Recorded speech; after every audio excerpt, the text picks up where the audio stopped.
Hello everyone, ఈ వీడియోలో మనం ఫ్రెష్ స్ట్రాబెర్రీస్ తోటి జామ్ ఏ విధంగా ప్రిపేర్ చేసుకోవాలో చూద్దాం. ముందుగా స్ట్రాబెర్రీస్ని క్లీన్ చేసుకొని పెట్టుకోవాలి. తర్వాత పైన ఉన్నటువంటి గ్రీన్ లీఫీ పార్ట్ని తీసేయాలి. అదేవిధంగా క్లీన్ చేసి పెట్టుకున్నటువంటి స్ట్రాబెర్రీస్ని చిన్న చిన్న పీసెస్గా కట్ చేసుకోవాలి. ఎంత చిన్నగా వీలైతే అంత చిన్నగా కట్ చేసుకోండి.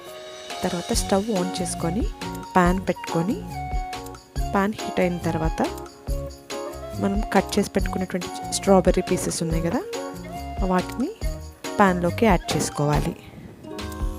ఇక్కడ నేను 1.5 కప్స్ ఆఫ్ స్ట్రాబెర్రీ పీసెస్ని యాడ్ చేస్తున్నాను. అవి ఒక 10 నిమిషాల పాటు ఉడికిన తర్వాత దాంట్లో 1/2 కప్ ఆఫ్ షుగర్ని యాడ్ చేశాను.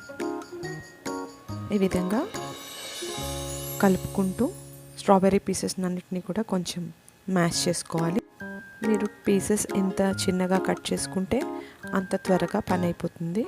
కుక్ చేసినప్పుడు సాఫ్ట్గా త్వరగా అయిపోతుంది. ఈ విధంగా పీసెస్ అన్నిటినీ కూడా మ్యాష్ చేసుకోవాలి. ఇలా కుక్ అవుతున్నటువంటి స్ట్రాబెర్రీస్లో కొద్దిగా సాల్ట్ అనేది యాడ్ చేసుకోవాలి. బాగా కలుపుకోవాలి. ఆల్మోస్ట్ మనకి జామ్ కన్సిస్టెన్సీ వచ్చేసింది. సో ఇప్పుడు మనం ఒక 1/2 లెమన్ జ్యూస్ని యాడ్ చేసుకోవాలి. దానిని బాగా కలుపుకొని జామ్ కన్సిస్టెన్సీ వచ్చేసిన తర్వాత ఈ విధంగా స్టవ్ ఆఫ్ చేసుకోవడమే. అంతే ఫ్రెండ్స్, చూసారు కదా ఎంత ఈజీగా మనం జామ్ని ప్రిపేర్ చేసాము. దానిని చల్లారనిచ్చి ఒక గ్లాస్ కంటైనర్లో స్టోర్ చేసుకోండి. వేడిగా ఉన్నప్పుడు కొంచెం పల్చగా అనిపించినా కూడా అది చల్లారిన తర్వాత ఇలా థిక్గా అయిపోతుంది. చూసారు కదా ఫ్రెండ్స్, ఇదిగో చూసారు కదా ఎంత బాగుందో జామ్ కన్సిస్టెన్సీ. దాని కలర్ కూడా చూసారు కదా ఎంత బాగుందో.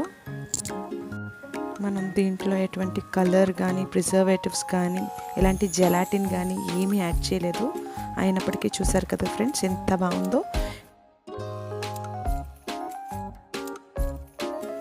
చక్కగా మీ పిల్లలకి దీన్ని స్నాక్గా ఇవ్వచ్చు. హెల్తీగా ఎటువంటి ప్రిజర్వేటివ్స్ లేకుండా ఇంట్లోనే తయారు చేసినటువంటి స్ట్రాబెర్రీ జామ్ ఎంతో టేస్టీగా ఉంది friends. Please try it. Thank you for watching.